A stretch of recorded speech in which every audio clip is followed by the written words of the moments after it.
And we are honored now to be joined live by retired Syracuse Police Lieutenant John Corbett. A little bit of background. John served on the Syracuse Police Department for 41 years. Also a founding member of the department's ceremonial unit. That unit plans and attends funerals like the one we are expecting for Deputy Campbell. John, thank you for joining us. Thank you for having me. John, just from a pure emotional standpoint, any loss in the line of duty is certainly hard, but we are less than 6 months from the loss of Officer Jensen and Lieutenant Husak. Does that make this hit even harder today? I think it does. I think people are still reeling from the impact of Lieutenant Husak and Officer Jensen's murders. And so this tragic accident just adds to the stress and to the angst for those officers who are tasked with serving and protecting every day. Mm-hmm.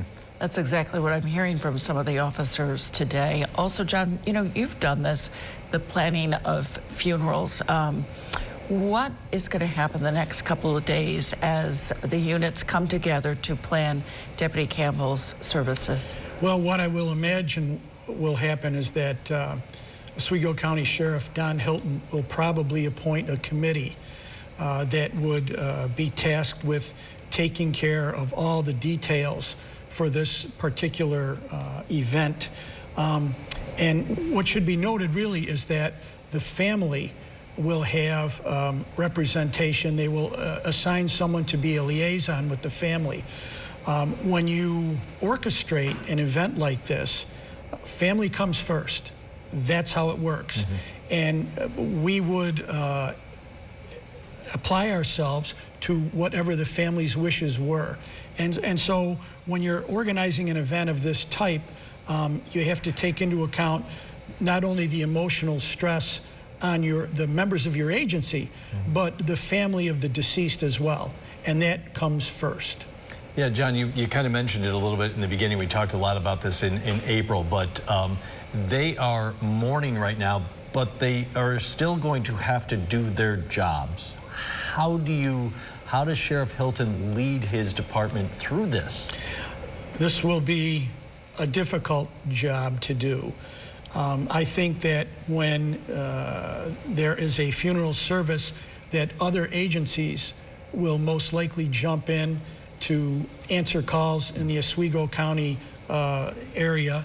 And so for that particular day, there will be some relief. But by and large, just like you say, on a day-to-day basis, not only the road deputies, but the administrators, the plainclothes cops, the deputies assigned to the county jail, all have to deal with this incident. And it's going to be difficult for those folks to do that.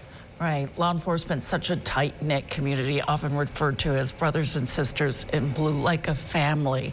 And not just locally, but around the state and around the country. What do you anticipate to see as far as the turnout for services for Deputy Campbell? I think there will be a very significant turnout for Deputy Campbell's services. I think that it will not only be local agencies, I think it will be agencies from across the state and probably outside the state as well.